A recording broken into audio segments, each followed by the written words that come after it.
Lucas 5, 27, irmãos, diz assim a palavra do nosso Deus. Passadas estas coisas, saindo, viu um publicano chamado Levi, assentado na coletoria, e disse-lhe, segue-me. Ele se levantou e, deixando tudo, o seguiu. Então, lhe ofereceu Levi um grande banquete em sua casa. E numerosos publicanos e outros estavam com eles à mesa. Os fariseus e seus escribas murmuravam contra os discípulos de Jesus, perguntando, por que comeis e bebeis com os publicanos e pecadores? Respondeu-lhe Jesus, os sãos não precisam de médico, e sim os doentes. Não vim chamar justos, e sim pecadores ao arrependimento. Amém, irmãos. Vamos orar e pedir para que o Senhor nos abençoe na meditação da sua palavra. É isso que clamamos ao Senhor, Pai, nos dá essa graça, Pai, essa misericórdia, meu Deus, de ouvirmos a tua santa voz, Pai. Podemos ser transformados, meu Deus, pela tua palavra, assim como Levi foi, Deus. Tua palavra possa operar em nós, meu Deus, de transformação e possamos nos levantar, meu Deus, dentre os mortos e possamos viver uma vida para a tua glória, Pai. Abençoa o teu povo, meu Deus. Confiamos que nesse dia, meu Deus, que o Senhor estabeleceu para adoração ao Senhor, Pai. O Senhor prometeu, meu Deus, que iria nos abençoar com a tua palavra, Pai. Que assim então o Senhor possa, meu Deus, de fato, abençoar o teu povo, meu Deus. Tem misericórdia de nós. Em nome do teu filho amado Jesus, que nós oramos. Amém. Irmãos, nós temos meditado no Evangelho de Lucas e muitas coisas nós já temos visto, mas ainda estamos no começo. Veja que o Evangelho de Lucas ele foi escrito de um modo especial. Né? Lucas ele faz questão de dar uma introdução para a gente e explicar os motivos pelo qual ele escreveu esse Evangelho. Na verdade, esse Evangelho ele é direcionado a uma pessoa, né, a Teófilo, que era uma pessoa que tinha se convertido, que tinha conhecido, ouvido falar a respeito de Jesus e creu nele. Então, Teófilo quis dar, não apenas para ele, mas para todos nós, uma descrição ordenada dos fatos que aconteceram de fato quando Jesus estava vivo. Né? O evangelho ele se espalhou muito mais, irmãos, depois da morte do Senhor Jesus. Né? O momento em que a Bíblia relata que mais se converteram pessoas foi justamente no momento em que a primeira pregação do evangelho após Jesus ter morrido e ressuscitado entre os mortos, que se converteram 5.000 pessoas. E dali o evangelho se espalhou para o mundo todo, através daquelas pessoas que se converteram no dia de Pentecostes e também na proclamação que os apóstolos eles fizeram logo em seguida. Então, muitas pessoas elas ouviram falar a respeito de Jesus, mas fatos específicos, ouviam uma história dele. Então, Lucas ele fez essa questão de buscar testemunhas oculares, como ele falou, e elas deram esse relato para ele aqui, que ele organizou, inspirado pelo Espírito Santo. Ele consegue transmitir uma mensagem, um ângulo pelo qual nós podemos enxergar o evangelho do nosso Senhor Jesus Cristo. A gente já viu que o anúncio do nascimento de Jesus, né, o que aconteceu muito antes do nascimento de Jesus, que já era feito desde o Antigo Testamento, desde o livro de Gênesis, isso foi feito também aqui, muito próximo de Jesus Cristo nascer. Né? Um anjo apareceu aos seus pais e anunciaram o seu nascimento. Também anunciaram o nascimento daquele que ia proclamar o evangelho, proclamar a própria vida do Senhor Jesus. E então nós vimos, então, a partir do capítulo 2, o nascimento de Jesus e os fatos que aconteceram na infância de Jesus e logo após no seu ministério, quando ele é um homem adulto. A gente vê que a mensagem do evangelho que Jesus prega não é uma mensagem que é nova. Jesus ele não veio para trazer uma mensagem nova, pelo contrário. A mensagem do evangelho que Jesus prega é o evangelho que João Batista pregava antes de Jesus Cristo. E o evangelho que João Batista pregava antes de Jesus é o mesmo evangelho que o Antigo Testamento já trazia desde o livro de Gênesis. Então, Jesus ele vem para trazer clareza. Jesus ele vem para mostrar de fato o que a palavra de Deus sempre ensinou e que os homens, infelizmente, haviam corrompido, como nós podemos ver, inclusive, nesse texto aqui que nós estamos meditando agora. No capítulo 5, irmãos, a gente já viu Jesus chamando Pedro para que fosse seu discípulo, mas a gente não vê uma menção específica de Jesus dando essa ordem, você vai me seguir. A gente vê também homens indo ao encontro de Jesus. A gente viu um leproso buscando Jesus para ser curado, e a gente viu um paralítico buscando Jesus também. Mas agora a gente vê então pela primeira vez, irmãos, Jesus ele chamando um homem especificamente, dizendo, me siga. E é isso que acontece aqui no versículo 27.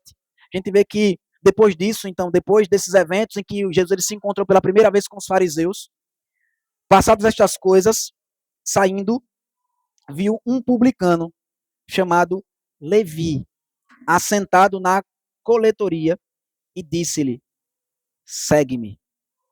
E, irmãos, esse relato está aqui.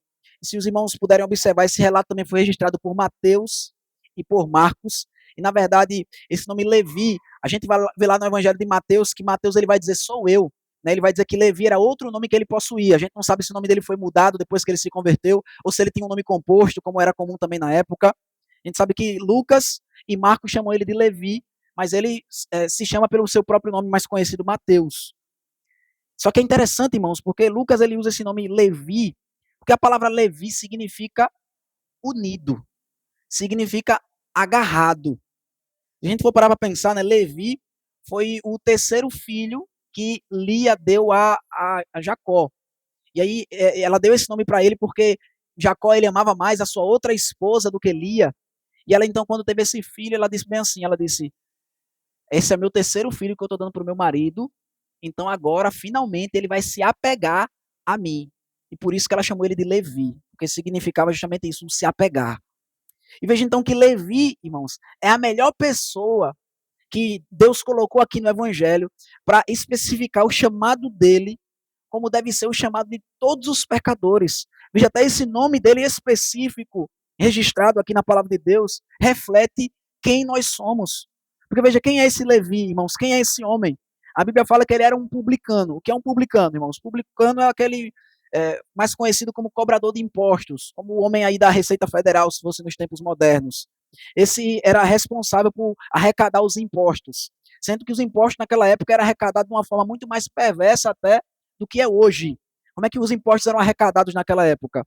Roma, quando ele dominava um território, para que o ódio das pessoas não se voltassem para o imperador e para o Império Romano, o que é que eles faziam? Eles escolhiam pessoas que pertenciam àquela própria terra, àquela própria cidade, àquela própria região, aquele próprio povo, e ele escolhia pessoas ali para que eles pudessem cobrar os impostos daquela pessoa para um império estrangeiro, para que as pessoas elas ficassem odiando aquelas pessoas e até desfocassem um pouco da raiva de que quem na verdade estava cobrando impostos dele era o Império Romano. Então, os publicanos, irmãos, era o tipo de pessoa, um dos tipos de pessoas mais desprezados da época e mais odiados.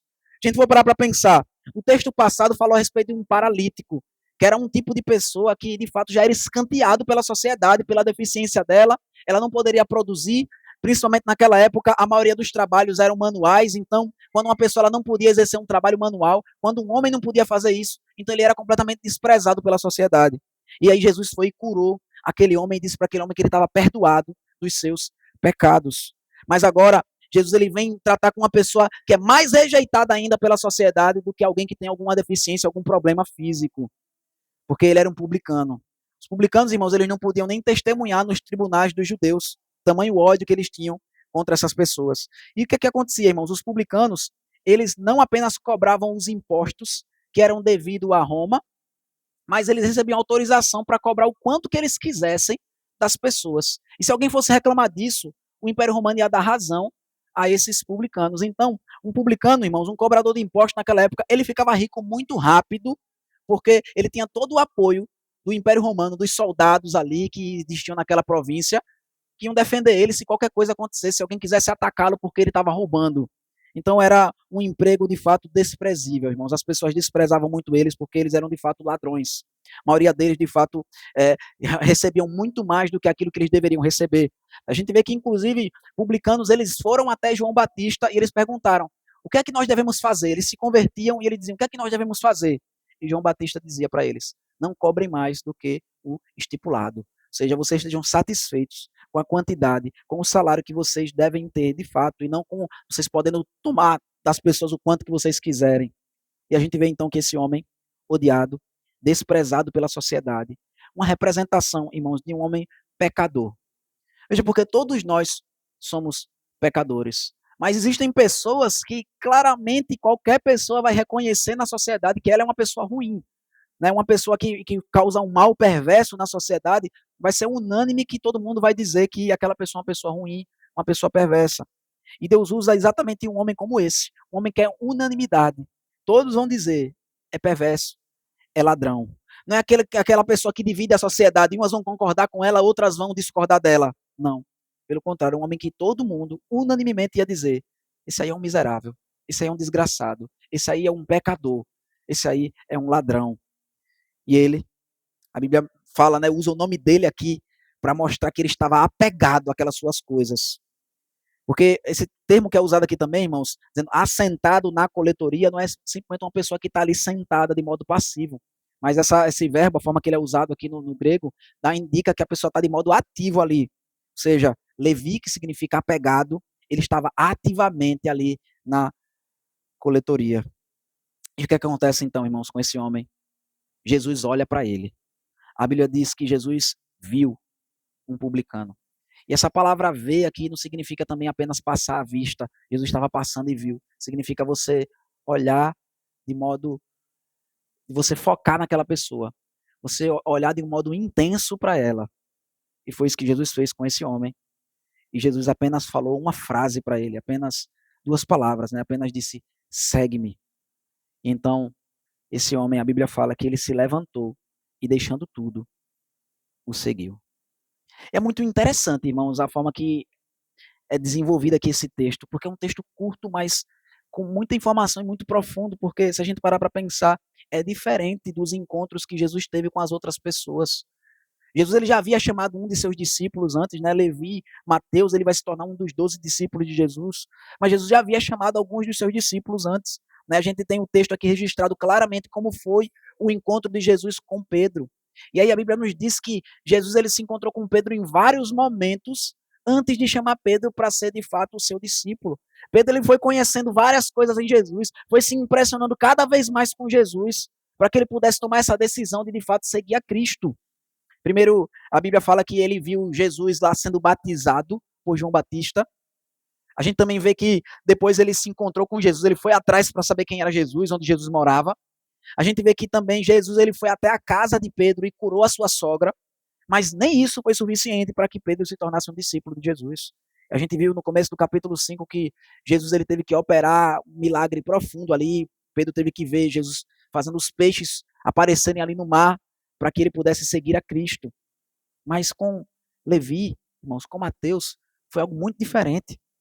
Foi algo simples. Jesus apenas disse, segue-me. Jesus apenas usou uma expressão.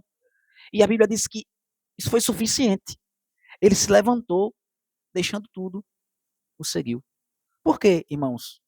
Porque que a forma que Deus ele chama Levi é assim, tão mais simples, e Levi ele teve tanta facilidade para poder deixar tudo e seguir a Cristo. E não foi assim com Pedro, não é assim com os outros discípulos. Por quê, irmãos? E se a gente parar para pensar, o Evangelho de Lucas ele fala muito a respeito justamente das pessoas desprezadas. O Evangelho de Lucas, ele fala muito a respeito das pessoas que são escanteadas. É o Evangelho que mais vai falar das mulheres, vai falar aqui também das pessoas que têm deficiência física, vai falar das pessoas rejeitadas pela sociedade, como também o próprio Levi aqui, que era um publicano. E a grande questão, irmãos, é porque quando eu e você, nós já sabemos que somos pecadores, eu e você, a gente simplesmente nós precisamos ouvir o chamado de Cristo, segue-me. Jesus ele precisa falar tanto para nós, irmãos. E a maioria das coisas que Jesus precisa fazer não é falar que ele veio para nos salvar. Coisa que Jesus mais precisa falar para nós, irmãos, a maioria das vezes é que nós estamos perdidos. Ele precisa primeiro nos convencer de que nós estamos perdidos, para que depois nós possamos entender que nós precisamos de um Salvador. É por isso que Pedro, que era um homem que não praticava nenhum pecado assim tão terrível, era um homem que vivia lá do seu trabalho, seu emprego não era um emprego que era desprezado pela sociedade, poderia ser um emprego humilde ali, ele era pescador, mas não era um emprego que fazia com que ele fosse rejeitado pelas pessoas. Ele tinha uma família, ele tinha esposa, ele tinha uma sogra, ele vivia uma vida com amigos, ele tinha sócios.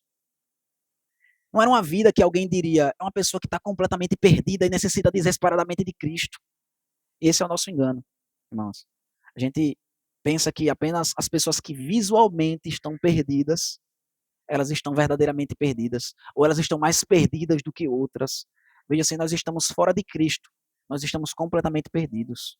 Não importa a nossa forma externa, não importa o que as pessoas pensam de nós, mas eu e você, a gente precisa ser convencido disso. A gente nunca vai encontrar e nunca vai buscar verdadeiramente a Cristo, se eu e você, a gente não perceber que a gente está completamente perdido. Veja, quem foi buscar Jesus, irmãos, aqui no Evangelho? que é nos relatado? Foi o leproso. O leproso era uma pessoa que realmente estava perdida, completamente perdida. Já existia uma sentença de morte sobre a cabeça desse homem, era uma doença incurável. Ele já estava definhando, a Bíblia fala, Lucas faz questão de dizer, o corpo dele já estava coberto de lepra. Então ele não teve dificuldade nenhuma de ir buscar o Senhor, porque ele mesmo conseguia ver. Qualquer pessoa conseguia ver que ele estava completamente perdido. Ele vai então desesperadamente ao encontro de Cristo. O paralítico também vai buscar o Senhor Jesus, porque é uma pessoa que era desprezada pela sociedade, a sua deficiência, a sua fraqueza era visível às outras pessoas. Então ela vai buscar a Cristo.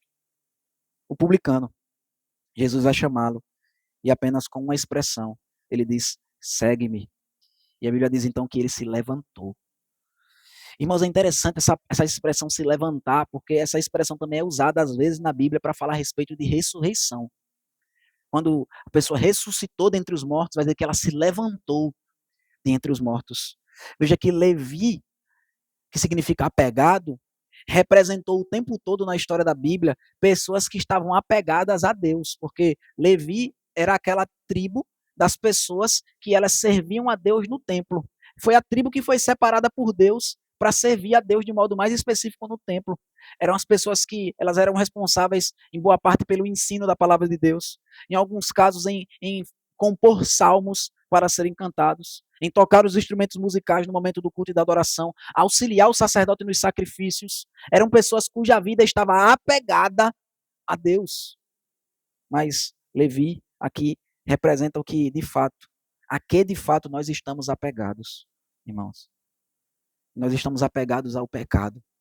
Nós estamos apegados ao nosso trabalho. Nós estamos apegados às coisas desse mundo. De modo que é como se estivéssemos presos, escravizados. De modo que a gente não consegue nem ver a nossa necessidade. Mas Jesus aparece para nós, irmãos, e diz palavras simples: segue-me. Veja que isso aqui é o relato, irmãos, que faz referência a muitos textos da Bíblia. Muitas pessoas no Antigo Testamento são chamadas dessa forma, né? Elias, quando ele vai chamar Eliseu, ele diz: segue-me. Deus, quando ele vai falar com Abraão, ele diz: sai da tua terra, da tua parentela, ele vai para uma terra que eu te mostrarei. É como se Deus estivesse dizendo: segue-me. Mas mais do que qualquer outro texto da Bíblia, irmãos, que está fazendo referência a Gênesis capítulo 1, quando Deus diz: haja luz e houve luz. Veja, não existia nada ali. Primeiro, irmãos, não existia o universo e Deus criou o universo. Mas quando Deus criou o universo, a Bíblia diz que haviam apenas trevas ali. E Deus diz o quê? Haja luz, ou seja, o oposto do que havia. Haviam trevas, então Deus diz: haja luz. E o que é que Deus faz depois, então? Deus, primeiro, apenas objetos inanimados ali na criação. E onde não tem vida, então Deus diz: haja vida, e ele começa a criar os animais. E depois, onde há apenas animais, onde há apenas uma vida inferior à nossa, Deus diz: haja uma vida completamente diferente da vida que já habita nesse mundo. Ele cria então Adão e Eva. Então, quando Deus ele diz: segue-me, para mim e para você, irmãos, quando Deus ele nos chama para segui-los, isso significa que a nossa vida precisa ser completamente transformada. Significa que a gente precisa viver de um modo completamente diferente. Porque o que Deus cria agora nos nossos corações não havia antes, que é uma disposição de segui-lo e de servi-lo. 1 Coríntios, 2 Coríntios vai falar exatamente isso, irmãos. Vai dizer que o mesmo Deus que das trevas ele disse: resplandeça a luz. Ele mesmo resplandeceu em nossos corações para a iluminação do conhecimento de Cristo. Ou seja, não havia isso antes em nossos corações. Veja, não é que Jesus ele veio, irmãos, para ser a cereja do bolo da nossa vida. Já estava tudo bem. E aí veio Jesus a ficar ainda melhor. Não, irmãos. Jesus ele vem para dizer que a nossa vida está completamente errada sem ele. Que se nós não temos ele, nós precisamos ser ressuscitados dentre os mortos. Nós precisamos nos levantar, assim como Levi se levantou. E veja que ele se levantou, irmãos, e ele deixou tudo para seguir a Cristo. Deixou tudo e o seguiu. O que é tudo aqui, irmãos? O que é tudo aqui? Mais especificamente esse tudo, né? De fato é tudo. Mas a primeira coisa que ele está deixando ali é justamente aquilo que ele estava apegado, que era a riqueza e o poder que ele tinha por ser um publicano, por ser um cobrador de impostos, por ser uma pessoa tão poderosa aqui na sociedade, por ser uma pessoa com dinheiro infinito praticamente. Ele deixou tudo isso e foi seguir a Cristo. Ele abandonou o seu pecado. Ele abandonou o amor que havia no seu coração. E agora ele encontrou um novo amor. Ele encontrou algo maior do que aquilo que ele tinha, e por isso que ele abandonou o que ele tinha. Então ele se levantou e ele seguiu a Cristo. Quando Cristo ele diz, segue-me, irmãos, não é eu e você, a gente vai ter força suficiente para poder seguir a Cristo, não é isso. Porque nós somos fracos, nós não temos força suficiente para seguir a Cristo. Nós estamos apegados ao nosso pecado e não é fácil desapegar dele. Mas veja, quando Deus disse haja luz, não foi a luz que se criou. Quando Deus disse haja luz, é Ele mesmo quem cria a luz. Da mesma forma, quando Jesus ele diz segue-me, é Ele mesmo que vai transformar o nosso coração. É Ele mesmo que vai nos capacitar. Eu e você, irmãos, nós devemos depender do Senhor. A fé é justamente isso. A fé não é fazer algo. Pelo contrário, a fé é você desistir de fazer algo.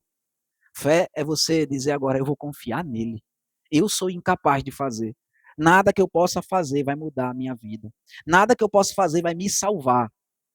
Eu vou deixar de fazer. Eu vou deixar de achar que eu posso fazer. E eu vou confiar agora que Deus ele vai poder fazer. Deus ele vai transformar a minha vida. Deus ele vai me levantar e vai me dar forças para deixar tudo e para segui-lo. Então, irmãos, o texto continua em versículo 29, vai dizer que, veja, Levi ofereceu um grande banquete em sua casa para Jesus. Veja, irmãos, que coisa interessante, porque a Bíblia não fala nada a respeito das palavras de Mateus, de Levi. Ele é um dos discípulos que você não vai encontrar nenhuma palavra saindo da boca dele na Bíblia. Nenhuma palavra vai sair da sua boca. Nos evangelhos, nas histórias. Ele nunca fala. Mas perceba que ele não precisa falar para que eu e você a gente saiba como está o seu coração. Porque veja como é representada a conversão dele. Ele se levanta, ele segue a Cristo e ele vai dar uma festa. Veja a alegria que há no seu coração, irmãos. Ele vai dar uma festa para Cristo. E o Evangelho de Lucas ele fala muito a respeito de festa. O Evangelho é conhecido como Evangelho da Alegria, né? São canções cantadas, né? Mostra o cântico de Maria, o cântico de Ana, o cântico de Zacarias, o cântico dos anjos, o cântico de Simeão. Um evangelho cheio de cânticos de alegria. E também um evangelho cheio de festas. Cheio de festas. E mais uma festa aqui. Porque a Bíblia diz que há festa no céu quando um pecador se arrepende. Então aqui Levi, um pecador que se arrependeu, ele mesmo quer dar uma festa para Cristo. E vejam que festa inusitada, irmãos. Uma festa que é muito interessante de acontecer, porque vejam quem são os convidados dessa festa. Os convidados dessa festa, irmãos, são pessoas que estão na mesma condição que Levi estava antes de ser chamado por Cristo. Veja, a Bíblia diz que numerosos publicanos e outros estavam com eles à mesa. Meus irmãos, era só, se a gente fosse olhar hoje, na nossa visão, era só gente que não prestava, estava ali na festa. Veja, se a gente pudesse mudar, né? A gente mudaria aqui de publicano para político. Jesus, ele está numa festa com um bocado de político, um bocado de gente que ninguém quer saber desse povo aí, que ninguém gosta, que diz um bocado de ladrão aí, que rouba o dinheiro do povo. Jesus está ali naquela festa. Se fosse hoje, irmãos, nós teríamos talvez a mesma reação que os fariseus tiveram. Os fariseus e os escribas murmuravam e diziam bem assim, como é que pode? Por que ele come e por que ele bebe com pecadores? Se a gente fosse olhar, irmãos, Jesus de ser encontrado foi flagrado Jesus numa festa com um bocado de gente que não presta. Mas veja, irmãos, são pessoas que de fato eram pecadoras. De fato, pessoas cheias de corrupção no seu coração e no seu bolso também. Mas é interessante porque são justamente as pessoas que sabem o quanto que elas estão perdidas. Essas são as pessoas que vão querer buscar a Cristo. Sempre. Sempre vai ser assim, irmãos. Quem são as pessoas que não buscam a Cristo? Na Bíblia, são os fariseus. Que de fato são pessoas religiosas, mas que representam todas as pessoas que acham que não precisam tanto assim de um Salvador. São as únicas pessoas que não são salvas no Evangelho todinho, irmãos. Todo tipo de gente vai ser salvo. Ladrão, prostituta, assassino, cobrador de impostos, pescadores, mulheres, deficientes físicos, endemoniados. Quem é que nunca é salvo, irmãos? Quem é o tipo de gente que nunca foi salvo e nunca vai ser salvo? As pessoas que se acham boas demais para precisarem de um Salvador. Veja, em vez de eles reconhecerem aqui, irmãos, um homem que está abandonando tudo para seguir a Cristo. O evangelho que os fariseus pregavam, se é que eles pregavam o evangelho, nunca fez isso, irmãos. Não tirava pessoas do pecado e levava essas pessoas para perto de Deus. Até porque eles nunca nem se colocariam em locais com essas pessoas. Veja, apesar daqui o registro fazer parecer para nós que os fariseus estavam na festa, de modo nenhum. Os fariseus nunca apareceriam nessas festas. Os fariseus aqui, em um momento posterior, eles foram falar com os discípulos de Cristo. Né? Lucas ele registrou aqui tudo junto para que a gente possa entender o que está acontecendo ali na festa. Mas veja que eles nem procuraram Jesus, né? Porque Jesus estava ali na festa. Então, provavelmente fora com os discípulos ou no momento posterior, os fariseus perguntaram: por que comeis e bebeis com publicanos e pecadores? Veja as pessoas que se acham boas demais para precisar de salvação. Elas olham a salvação e elas estão ali para querer fiscalizar o que está acontecendo. Eles dizem: por que é que seu mestre, por que é que vocês estão comendo com publicanos e com pecadores? Irmãos, vou dizer um negócio para vocês. Como Jesus não está mais aqui na terra, então todo mundo vai ser publicano ou pecador. Quem não for publicano e pecador, vai ser pelo menos pecador. Então sempre que a gente for se alimentar com uma pessoa, a gente vai estar se alimentando com um pecador. Veja, de fato, a gente não deve, a Bíblia fala que a gente não deve se assentar na roda dos escarnecedores, a Bíblia diz isso de fato. Ou seja, a gente não vai para um local onde o pecado está sendo praticado de um modo em que você tenha que se envolver no pecado para estar ali naquele local. Que você vai ser influenciado, que você vai ser tomado pelo pecado por estar naquele determinado local. Mas, irmãos, a Bíblia fala, Jesus diz de modo claro aqui, ó, os sãos não precisam de médico, e sim os doentes. Não vim chamar justos, e sim pecadores ao arrependimento. Veja, quem se acha justo, irmãos, nunca vai poder ser salvo por Cristo, porque Cristo ele não veio para chamar justos. Quem se acha justo, irmãos, já se exclui da salvação. Jesus ele veio chamar pecadores ao arrependimento. O que Jesus veio dizer para mim e para você é: não há um justo, nenhum sequer. Não há quem entenda, não há quem busque a Deus. Todos se extraviaram e se fizeram inúteis. Não há temor de Deus em seus corações. Mas Deus, sendo rico em misericórdia, por causa do grande amor com que Ele nos amou, mesmo a gente estando morto em nossos delitos e pecados, Ele nos deu vida juntamente com Cristo. Jesus veio para trazer salvação, justamente porque se Ele não viesse, ninguém seria justo, ninguém seria salvo. Veja, irmãos, o mundo cheio de problemas, e a gente tem soluções para tudo, né? As pessoas sabem que vai resolver com a educação o problema do mundo. Se o governo parar de roubar, vai resolver o problema do mundo. Se as pessoas não entrarem mais em guerra, vai resolver o problema do mundo. Mas o problema do mundo, irmãos, é o nosso próprio pecado, que se manifesta de todas essas formas, através dos roubos, através das guerras. Mas se não for Cristo que veio para nos chamar ao arrependimento, para fazer com que pecadores sejam justos, não na sua própria justiça, não porque vão se tornar perfeitos, mas porque vão seguir a Cristo, porque vão confiar em Cristo, porque vão depender de Cristo agora, porque vão confiar na perfeição não de si próprio, mas do sacrifício que Jesus Cristo fez na cruz do Calvário.